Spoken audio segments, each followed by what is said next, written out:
చూసుకుంటాం. అంత సఖ్యత ఉంటే ఇప్పుడు వాళ్ళు వేరుగా అది పోయి పోయి ఆ ఏరియాలో ఎందుకుంటున్నారు? అది మా ఫ్యామిలీ విషయం, మీకెందుకు? పేపర్కి ఎక్కిస్తారా? టీవీలో చూపిస్తారా?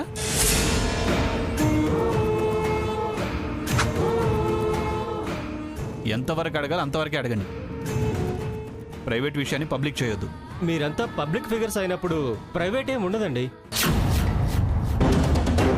తెలివిగా మాట్లాడుతున్నా అనుకుంటున్నావా? చేసిన ఇంటర్వ్యూలు చాలు, మీరు వెళ్ళండి.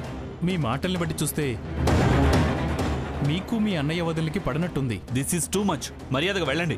మీరు అమర్యాదగా ప్రవర్తిస్తున్నారు. వాళ్ళు ఎదగడం వీళ్ళకి ఇష్టం లేనట్టుంది. Shut up and get out. ఏంట్రా మాటలు? చూడండి, వాడి తరఫున నేను సారీ చెబుతున్నాను. దీన్ని పెద్ద చేయకండి ప్లీజ్. వెళ్ళండి. గ్రాణి, నువ్వు లోపలికి పద.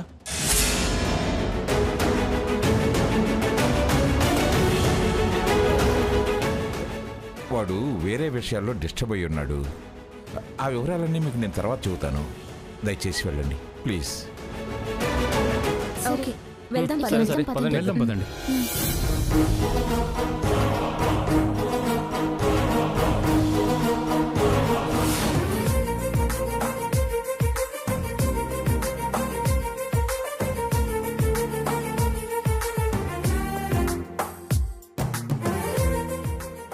రా సీత, రా.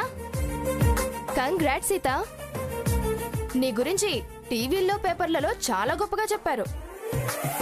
నిన్ను ఫస్ట్ టైం చూసినప్పుడే అనుకున్నాను నువ్వు చాలా గొప్పదాని అవుతావని.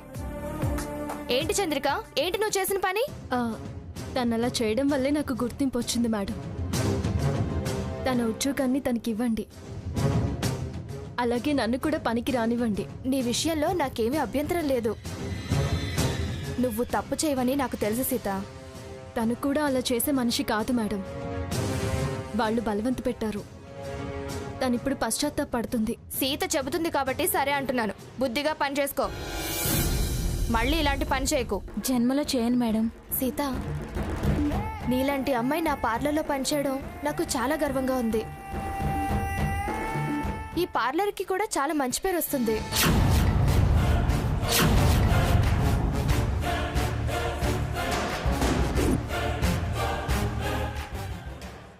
నాకు వర్క్ చేసే అవకాశం ఇచ్చినందుకు చాలా థ్యాంక్స్ మేడం.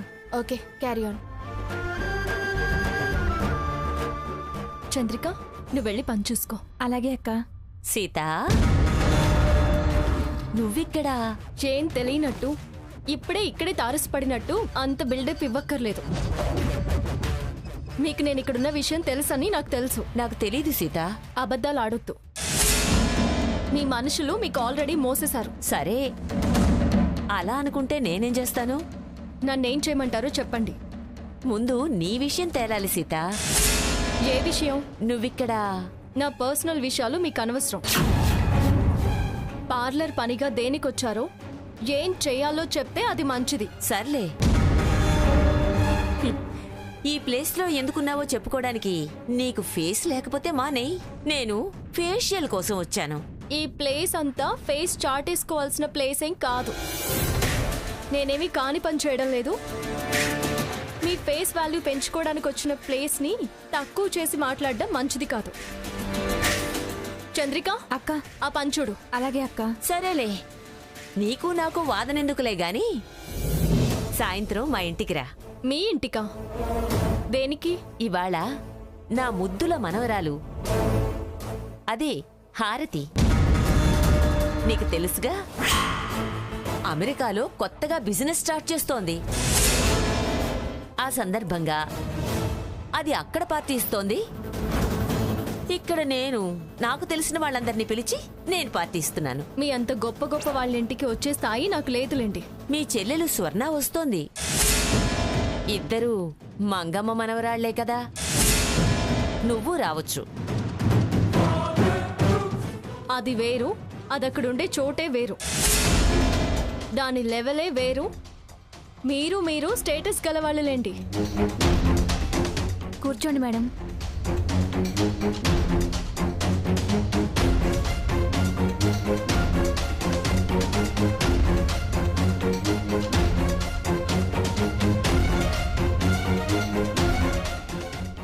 నాలాంటి వాళ్ళు అలాంటి చోటికి రావడం బాగుండదు. తులసి వనంలోనే ఉండడం మంచిది. అంటే కలహంసలు కాకుల గుంపులోకి రావడం మంచిది కాదు అని. సీత, ఎందుకు ఆవేశపడతారు? కాస్త వయసుని గుర్తు పెట్టుకోండి. దానికి తగ్గట్టుగా ప్రవర్తించండి. మీ వయసుకి సూటుగానివి చేస్తే మీకే మంచిది కాదు. పోనీ మంగని పంపించు. మా ఇద్దరి వయసు సరిపోతుంది. వయసు ఒకటి సరిపోగానే సరిపోతుందా? అయినా మీకు మా అమ్మమ్మ గారితో ఏం పోలిక? ఆ పిలిపేదో మీరే ఇంటికి వెళ్ళి పిలవండి. బ్రహ్మాండమైన పార్టీ అక్కడే ఇస్తుంది. మీకు కూడా ఖర్చు కలిసొస్తుంది. ఏం చేస్తుందే? వెళ్ళి పిలిస్తే మీకే అనుభవంలోకి వస్తుంది. చంద్రిక, ఆవిడ సంగతి ఏంటో చూసి పంపించు. సరే అక్క. సీత,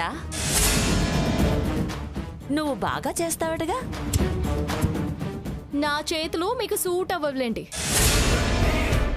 షేపులు మారుతాయి. పనిదానివి పనిదానిలా మాట్లాడు. పని మీద వచ్చిన వాళ్ళు మీ పనేంటో మీరు చూసుకుని వెళ్ళండి. పంచాయతీలు పెట్టుకోకండి, లేకపోతే చాలా తేడాలు వస్తాయి. ఏ కొడతావా? మీ మీద చెయ్యెత్తాలా? గట్టిగా మాట్లాడితే చాలు, ఒళ్ళు చల్లబడుతుంది. చంద్రిక, ఇంకా చూస్తావేంటి? తొందరగా కానిచ్చి పంపించు. ఓకే అక్క.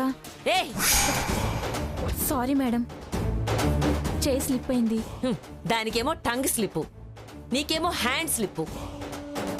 తర్వాత చెప్తాను మీ సంగతి. నువ్వు కానివ్వు.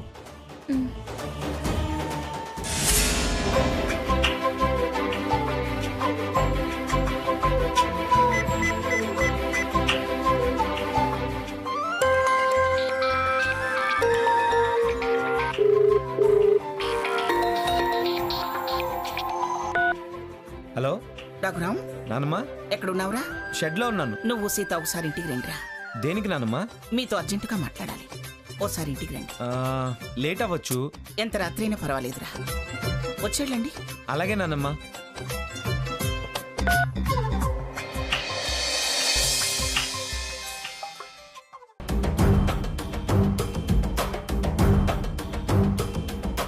ఏమిటి లక్ష్మి, కాలు ఒక చోట నిలవట్లేదా? అలా తిరుగుతున్నావు. తను తిరిగితే నీకేం కాళ్ళ నొప్పే? కారణం లేకుండా కాలు గాలిన పిల్లిలా ఎందుకు తిరుగుతుందా అని. ఏమిటి లక్ష్మి, ఎందుకు టెన్షన్ పడుతున్నావు? సాకేత్ స్వర్ణ ఇంకా రాలేదని. నీ కోడలు వాళ్ళ సావాసం పట్టిన దగ్గర నుంచి ఎప్పుడు పెందలాడే ఇంటికొచ్చింది? ఏ అర్ధరాత్రో వస్తుంది. వాళ్ళ కోసం నువ్వు తాపత్రయపట్టం ఎందుకు? నానమ్మా, రండి రండి. ఏంటి రమ్మని ఫోన్ చేసావు? ఏంటి విషయం? థ్యాంక్స్ అమ్మా అత్తయ్య. సీత, నీ గురించి టీవీల్లోనూ పత్రికల్లోనూ చూసి ఎంత ఆనందపడ్డావో తెలుసా? సీత, ఇట్రమ్మా. ఇది పిఠాపురం సీతామహాలక్ష్మి అంటే. నా తదనంతరం నా పేరు నిలబెట్టేది సీతే. అయ్యో అమ్మమ్మ గారు, అవే మాటలు. మీరు 10 కాలాల పాటు చల్లగా ఉండాలి. మీ ఆశీర్వాదమే నాకు ఈ పేరు ప్రతిష్టని తీసుకొచ్చి పెట్టింది. మీ పేరు చాలు నానమ్మా. 100 తరాలు ఆ పేరు నీడన హాయిగా బతికేస్తాం. మాకంటూ ప్రత్యేకంగా మరేమీ వద్దు. మీ ప్రయత్నం ఫలించింది, పేరు తెచ్చిపెట్టింది, పేటెంట్ రైట్స్ సొంతం చేసుకునేదాకా వచ్చారు. అప్పుడే అంతా మనకు అనుకూలంగా అయిపోయినట్టు ఎలా అవుతుంది తాతయ్య గారు? ఇంకా చాలా పనుంది కదా. కలిసొచ్చే కాలం వస్తే ఏది ఆగదమ్మా.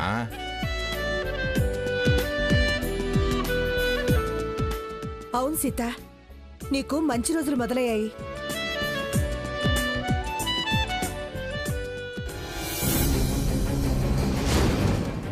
సాకేత్, స్వర్ణ ఎదురా? స్వర్ణ సంగతి నాకేం తెలుసు? తను ఇంట్లో లేదా? లేదురా, ఎప్పుడు బయటకెళ్ళింది. నేను ఇల్లు కదలొద్దు అన్నాను. నా మాట లెక్క చేయకుండా మళ్ళీ క్లబ్కి వెళ్ళిందా? అది క్లబ్కి వెళ్ళలేదు, ఆ భాగీరథి ఇంట్లో పార్టీకి వెళ్ళింది. భాగీరథి ఇంట్లో పార్టీకా? నీకెలా తెలుసు సీత? ఆవిడ గారు పొద్దున్న పార్లర్కి వచ్చింది. నీ చెల్లెలు కూడా వస్తుంది, నువ్వు కూడా రా అని వెక్కిరింపుగా మాట్లాడింది. నేను రానులేండి అంటే కనీసం మీ అమ్మమ్మ గారినైనా పంపు అనింది. మీరే వెళ్ళి పిలవండి, అక్కడే ఇస్తుంది పార్టీ అని చెప్పాను. ఎంత ధైర్యం దీనికి? ఇది భాగీరథి ఇంటికి పార్టీకి వెళ్తుందా? సాకేత్ ఆగరా. లక్ష్మి, ఎందుకు వాడిని ఆపుతున్నావు? వెళ్ళని. కోపంగా వెళ్తున్నాడు కదా అని. మాట లెక్క చేయని దాన్ని మక్కెలిరిచి తీసుకురావాలి. అంత లెక్కలేని తనం ఏమిట్రా దానికి? వెళ్ళరా, వెళ్ళి దాన్ని లాక్కురాపో. లక్ష్మి, వెళ్ళని వాణ్ణి.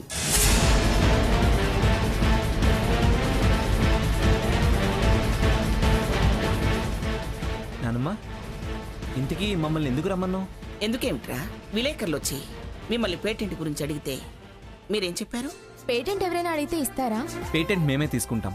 ఇప్పుడు మీరున్న స్థితిలో అంత డబ్బు ఎక్కడి నుంచి తెస్తారు? అందుకేరా మిమ్మల్ని రమ్మన్నాను.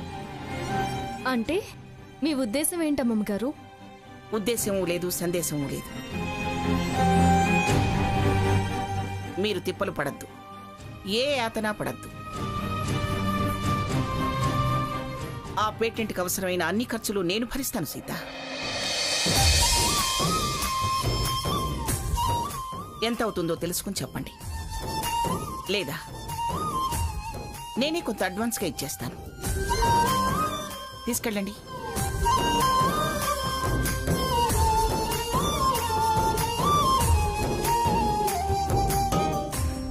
ఇదిగో అడ్వాన్స్గా తీసుకెళ్ళు.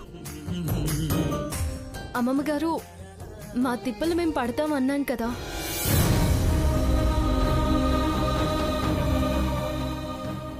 అన్నదానికి అర్థం మా స్వశక్తితో మేము సంపాదించి పెట్టుకుంటామని. అంటే నా సొమ్ము పనికిరాదా? అయ్యో, సొమ్ము పనికిరాందే అయితే ఇంతకు ముందు ఈ గొడవలన్నీ ఎందుకు వస్తాయి అమ్మమ్మ గారు? నేను ఇందాకే పేరు ప్రతిష్టలు వస్తాయి అని చెప్పాను. ఇంతలో మీ డబ్బు అందుకుంటే అది చేయి జారిపోతుంది అమ్మమ్మ గారు. అమ్మా సీత, ఎవరో ఏదో అంటారని నువ్వేం పట్టించుకోవద్దమ్మా. ఎవరో అంటారని కాదు తాతయ్య గారు, పేటెంట్కి పెట్టుబడిగా మాత్రమే మీ డబ్బు వాడను అని అంటున్నాను.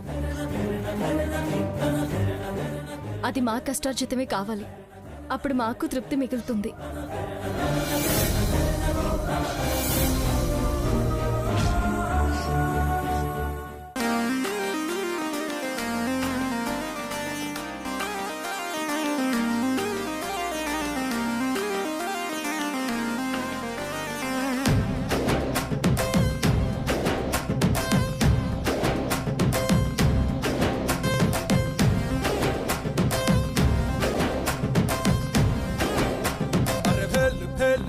పురి భలేకున్నాదే, నీ ఆవకాయ పెదవి నన్ను లాగుతున్నాదే.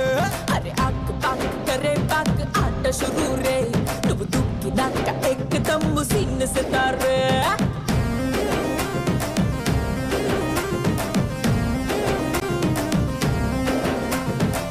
సపోటా జ్యూసులా టమాటా సూపులా ముద్దొస్తున్నవే మెహబూబా. బాబా నన్నిలా కోవా బిళ్ళలా కొరగొరు కొంచెం కొంచెం కొరికి తినైనా. బొట్టలో మిఠాయి ఉన్నదే, చెక్కిలో చక్కెర ఉన్నదే, డబ్బులో లస్సీ ఉన్నదే, కోకోనట్ వాటర్ ఉన్నదే. అరే భేలు భేలు భేలు పురి భలేకున్నదే, నీ ఆవకాయ పెదవి నన్ను లాగుతున్నదే. అరే ఆకు పాకు కరే పాకు ఆట షురూ రే, నువ్వు దుక్కినాక ఎక్కదమ్ము సీన్ సితారే. పట్టులగా నువ్వు కనికట్టు చేస్తా ఉంటే నేనుండబట్టలేక అరే కన్ను కొట్టాలే. కట్టా మిఠాలాగా నన్ను అటా ఇటా చేస్తే తట్టా బుట్టా ఇప్పుడే సర్దేసుకొస్తాలే. కమ్మని కుల్ఫీలు బర్ఫీలు నీలో ఉన్నాయే, మరి చల్వాకి హల్వాలా అవ్వాకయ్యానే. స్వీట్ ఫ్యాక్టరీ తగిలిన లాటరీ, సాల్ట్ తిన్న ఎప్పటైనా స్టెప్పులేస్తాడే. కొబ్బరి లౌసులా నాకు నువ్వు మౌసురా, శుభ్రంగా తాడో పెడో తెచ్చేసుకున్నాడే. బొట్టల్లో మిఠాయి ఉన్నదే, చెక్కిలో చక్కెర ఉన్నదే, నవ్వులో లస్సీ ఉన్నదే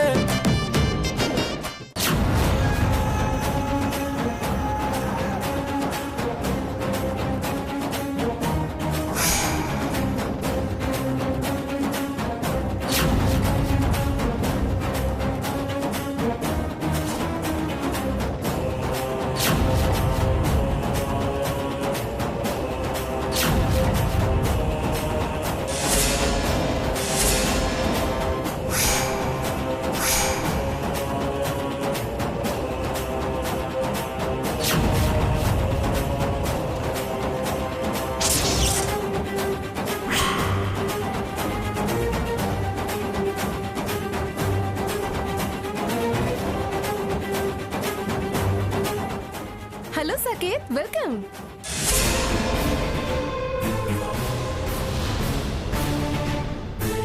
రా సాకేత్, నువ్వు లేవని తెగ ఫీల్ అయిపోతున్నాను. ముందుండి పార్టీ నడిపించవలసిన వాడివి, ఇంత లేటుగా నా వచ్చేది.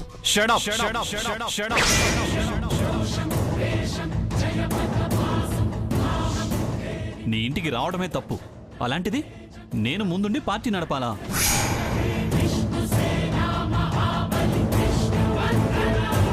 ఆ మాట అనడానికి సిగ్గులేదు? మర్యాదగా మాట్లాడు సాకేత్. ఆ మంగమ్మల మూర్ఖంగా మాట్లాడుకో. సిగ్గులేంది నాకు కాదు, నీ భార్యకు. పళ్ళు రాల్తాయి, పళ్ళు రాల్తాయి, పళ్ళు రాల్తాయి.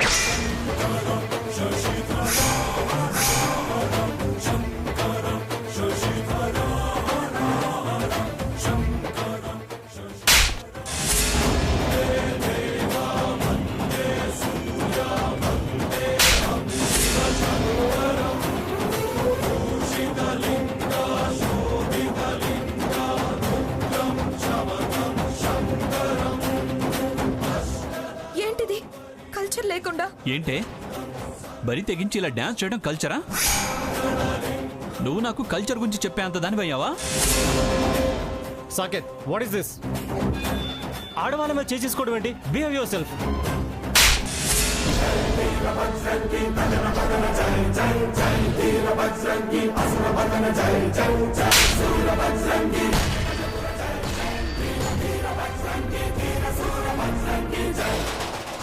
నా పెళ్ళంతో డాన్స్ చేస్తూ నన్ను బిహేవ్ యువర్ సెల్ఫ్ అంటావేంట్రా?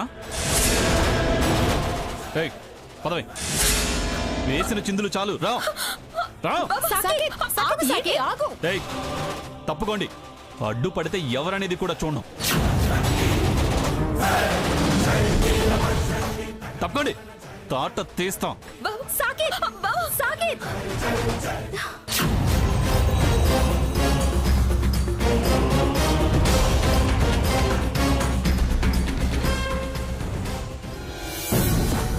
నానమ్మ వద్దు, సీత అన్నట్టు తృప్తి దూరం అవుతుంది.